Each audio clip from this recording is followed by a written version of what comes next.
Halo gan, jumpa lagi dengan saya Diko di Sawan Sayangi Hewan.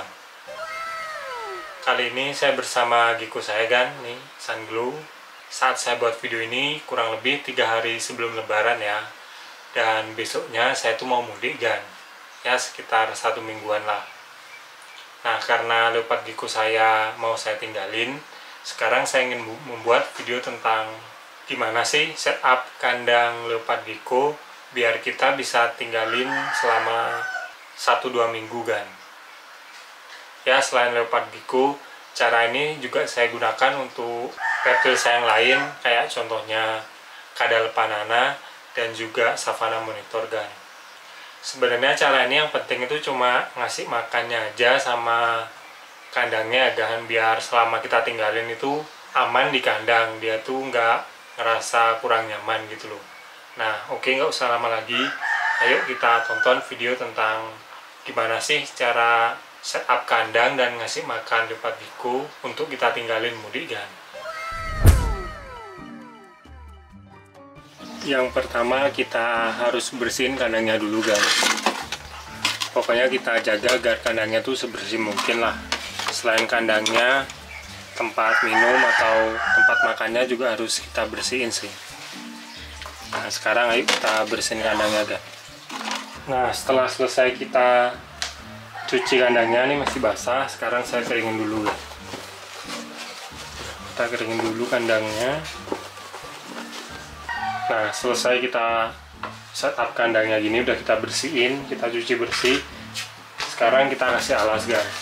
Nah kalau biasanya kan alas kandang itu mungkin kita cuma kasih 1 kertas HPS atau 1 kertas tipis kayak gini kan.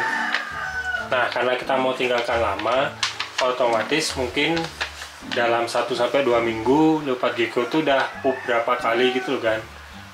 Makanya kalau agan mau tinggalin mudik itu jangan cuma 1 gan, minimal tuh saya kasih tuh 3 lembar gini kan, agar kalau pupnya itu keluar dia tuh nggak langsung hancur gitu loh kan alasnya. Nah saya biasa menggunakan 3 kertas gini sih. Sebenarnya selain pakai kertas kayak gini, agan juga bisa pakai kapur dolomit gitu kan, bubuk dolomit. Itu bubuknya bentuk putih, itu lebih bagus sih kan, karena dia lebih menyerap pup. Penerapannya itu mirip kayak pasir harum kucing gitu loh. Dia tuh bisa menyerap pup biar nggak terlalu bau. Tapi kalau agan nggak punya, kayak saya pakai kertas ini juga bisa sih. Kita double 3. Setelah kita double 3, ini hal yang juga penting ya kan, karena kan biasanya Giku tuh di kandang itu dia bergerak-gerak kan. Kalau misalnya kita nggak mudik, mungkin dalam 2 hari kita bisa gak langsung ganti alasnya. Tapi karena kita akan meninggalkan waktu yang cukup lama, jadi kita harus pastikan biar alasnya ini nggak bergerak-gerak kan. Kalau agan menggunakan kertas ya, saya sih menggunakan selotip gini lah. Nanti saya tempelin di pinggir-pinggir alasnya ini. Pokoknya menjaga aja agar kandangnya itu waktu kita tinggalkan tuh nggak gerak kemana-mana alasnya gitu loh kan. Nah kalau udah minimal kayak gini lah kan, ya nggak perlu rapi-rapi banget, yang penting dipastiin aja biar alasnya tuh kuat kayak gini tuh, nggak jatuh kan. Nah kalau udah gini aman dah, kita tinggalin 1-2 minggu pasti aman. Nah karena kan saya nggak menggunakan pasir dolomit, jadi untuk mengurangi kelembaban yang disebabkan oleh water dish-nya atau Giku pup gitu, nah saya gunakan ini kan. Saya taburin bubuk kalsium gini di kandangnya. Ini biar selain buat nutrisi Giku juga berfungsi kalau Gikunya misalnya lagi pup, pupnya tuh bisa terserap gitu loh kan di pasirnya ini kan. Kasih aja, yang penting sampai rata gitu kan, nggak usah tebel-tebel, yang penting rata. Nah kalau sudah, baru kita kasih water dish kan. Ini water dish yang saya gunakan kan.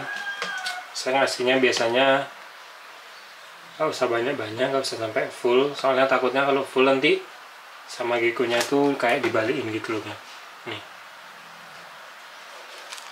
sebenarnya udah selesai kan, tapi saya biasanya tambahin sama jangkrik kan. Kalau untuk jangkrik jumlahnya tuh tergantung agan ya kan, per minggu tuh ngasih berapa, tapi hitungannya tuh kita kasih aja jangkrik sejumlah 1 minggu pakannya kan.